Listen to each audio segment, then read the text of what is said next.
everybody. Welcome to a brand new, fresh episode of Osprey Observer TV. Johnny Torres with you as always. Thank you so much for watching, listening, whenever, wherever you may be doing so. And joining me as always, editor-in-chief of the Osprey Observer. It's Marie Gilmore. Hey, Marie. Hi. We, of course, always bring the best guests from the community doing incredible things. And today's no different. We've got a fun conversation ahead. Who's with us? Oh, I'm so excited. So today we actually have a fellow podcaster who actually interviewed me a few weeks ago for his podcast. And I said, well, that's it. I'm going to turn the tables and invite you over to our podcast. So this is my good, dear friend, Jose Roldan Jr., who's a husband, a father, a grandfather, and now a sought-after movie extra and behind-the-scenes photographer and foodie who started to get involved in the local movie scene. And since January, just this year, he has over 12 credits on IMDb with many more to come. Oh, wow. Because once he got into the movie biz, he is in with both feet and gotten involved. In fact, he was at a red carpet premiere last night for another movie. But I personally got involved with him on Losing to Win with Dean Cain. So that was how our relationship got started. But welcome, Jose. How are you doing? I'm doing good. Thank you for having me on the show. It's crazy when somebody else is interviewing when I'm not interviewing, so I kind of like it. You're used to being the one asking the questions, and today You're the one being interviewed. Well, tell us about your path to getting involved in the movie biz. Well, I've always wanted to be in the movie business ever since I was 18 and I graduated high school. And obviously I got married, so it kind of went down the drain. And then I'm 50 now, so that was 18. Back in December of 2021, I saw a thing on Facebook, and it said JC Films, and they were looking for extras. And I'm like, I don't know about this. Let me see what it is. And so that was Ghost Trader, and I put in to be an extra, and they said, hey, yeah, okay, we could use you. So I got to be on set. I was like one of the final scenes. And then after that, I started looking at other places on Facebook. There's a lot of groups that post for casting. And then next thing you know, I did Losing to Win and The Hanging of William Cain and Vicky and Trust God. And I've been in front of the camera and behind the scenes. I kind of like doing pictures, BTS photography. And, so it's kind of fun. And generally, depending on the film, I take anywhere from 200 to 400, 600 pictures. That way they have a lot to choose from should they want to use them for anything. And it's a lot of work, but I love it. And, like next week, I'm going to be doing another BTS photography session, but I'm going to be interviewing the actors and the crew. So literally live. I've never really done that before, only on Zoom. So it's going to be a challenge. But I know I can do it because if I don't do it, I'll never know. So I'm excited about that. But things are looking up. I got some filming that's coming up soon. I'm going to be on the set of The End, which is a horror film. A Still Small Voice. That's coming up. Got some premieres coming out. Vicky, The Hanging of William Cain. So there's a lot of stuff down the pipeline. And I'm really excited, but man, let me tell you, it takes some work. You do get tired, but I love it. Well, and you've definitely obviously got the acting bug, and now that you've got quite a number of credits under your belt, do you have a genre that you find yourself leaning more towards now that you like, maybe over some of the other stuff you've done? Honestly, it seems like there's more horror being shot than there is any other thing. So, well, it is Florida. So I'm just kind of going toward what there is. I'm not trying to be picky. I mean, obviously, I don't want to do something that's going to be too bad. And so far, everything that I've done, I think has been in good taste. But yeah, I'm just going to try to grab what there is. And I don't think I have a Hallmark or Lifetime face because I've submitted several times for those films. And I haven't gotten them yet. I only did one. It was called The Throwback with Will Sasso. But we'll see. Maybe I can be a Hallmark person or Lifetime because they kill people in those shows. So I like to die. So fake deaths, Yes, exactly. Well, and you also so when you say BTS, that's the behind the scenes photography that you do. Yes. And you also have had some experience on a green screen already. Tell me about that. Yes. The film was called Brownstone. Yeah, Brownstone, and it was shot in Orlando. And I can't really give away too much of it, but I had to use a green screen because there's some certain elements. Even though I didn't have a speaking part, my part's kind of monumental. And being a bigger person, it was not easy standing on my tippy toes or the balls of my feet and doing some other things, actually spinning around and stuff like that. So once they get it all put together, it's going to look great. I just can't wait to see it because I'm really excited. I had to go back a couple of days after we initially shot because they wanted to do some extra pickup scenes. So, I was walking in the park and so it's going to be great. And hopefully it'll be out for the, what is that? OIF Jolt Challenge or whatever. So it's supposed to be out, I think, sometime in October. So we'll see. And everybody on set was great. That's one thing about meeting everybody on set. You make new friends, you network. And then, sometimes I've had people contact me and say, hey, can you do BTS for us? And without me having to go after it. So I kind of like that. And, it's just, I don't know. We'll see where it takes me. I think that's a good point, is each set is sort of like a networking because everybody's involved in the movies, the actors, everybody's writing a movie, producing a movie, directing a movie, and you get to know people in the industry and they've got more projects and they kind of bring you on board or let you know in advance.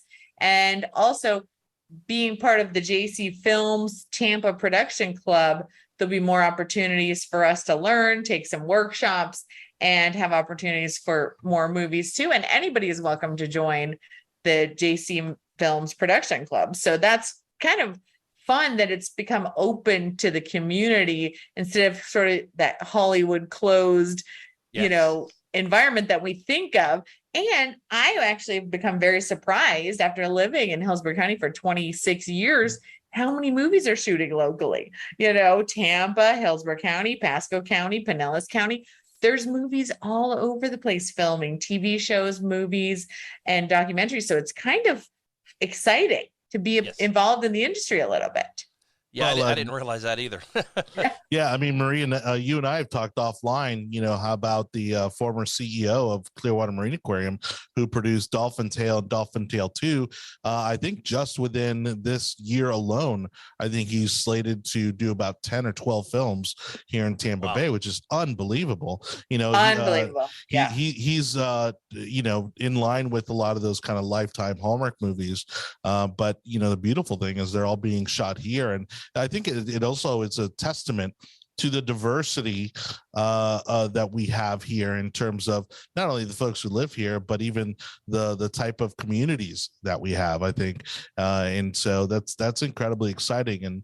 And Jose, I mean, do you find yourself being kind of a community, like a certain, I want to say, what they call a player, like for a certain director, where you now kind of want to be in all of their films, like Quentin Tarantino has his favorites and Scorsese has his favorites. Is there any director you love working with?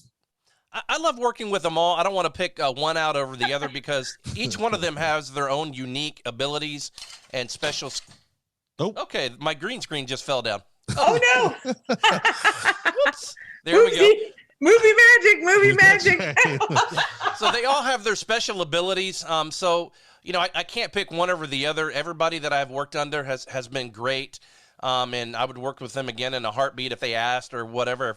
So, because if I picked one over the other, I would make one mad. And I don't want to do that. So I'm not like that.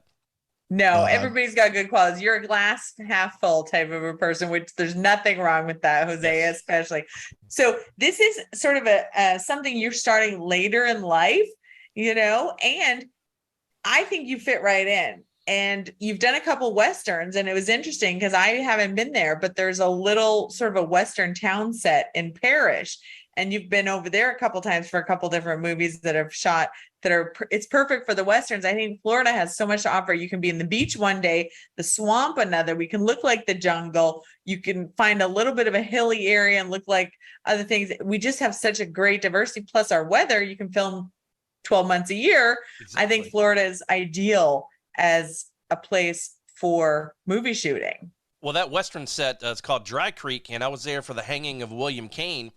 And, you know, it's actually owned by Les McDowell, and it's actually a nice little set, and we were doing one of the scenes, and I was just an extra, and we had to run, and, you know, I'm a 5'7" guy, and I can't run worth a flip anymore like I could when I was younger, and as I'm running, I tripped and just did a roll.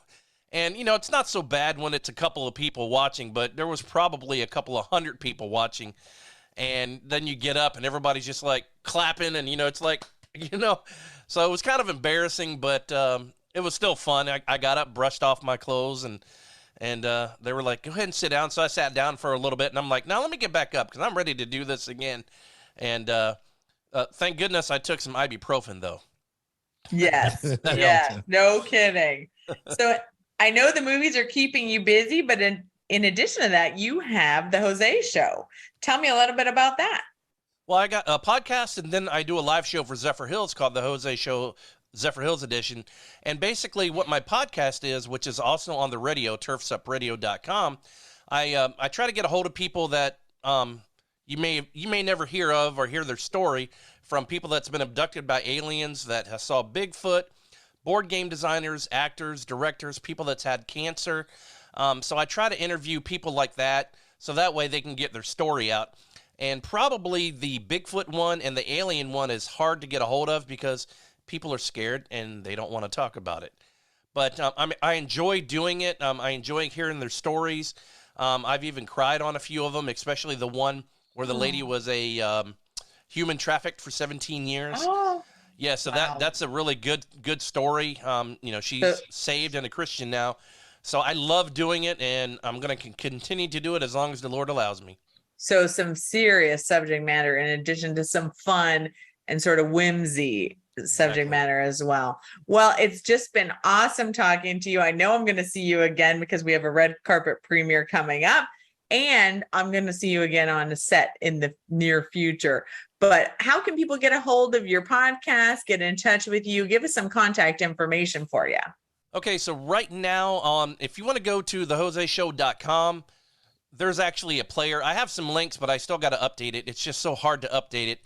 Or you can do a search for The Jose Show and put Buzzsprout, and you can find the page there as well. That's just the Buzzsprout website. As far as you can go to Facebook and do a search for The Jose Show. I have a group and a page. And right now, off the back of my head, I can't think of my Twitter or my Instagram, but I can send them to you, and you can, if you got show notes or whatever. Okay. But thejoseshow.com is a good starting point. Yes. Okay. And I will update it eventually, so just bear with me. That's right. Now that you've mentioned it on the show, you're going to have to update it. Well, thank you so much for being here. I think it's awesome. Start something new, start something fun. You're great to have on set. I have appreciated you as a behind the scenes photographer because it's so nice if you're acting to be able to know that somebody's taking the pictures and you'll be able to see them later without distracting you from the craft. So thank you so much for everything you do on set, Jose, for everything you do for the films you're involved in. And we'll see you real soon. Thank you. Oh, and guess who's taking pictures Sunday? Who? Me. Jose! I was asked, so yeah, hopefully I'm not going to take it during the movie. I'll probably take it before and after, but yes. Yeah, perfect, because, you know, I'm going to be red carpet ready. I'm going to be red carpet ready, Jose, so I need a couple pictures. Awesome. You got it. We'll see you real soon. See you soon. Bye-bye.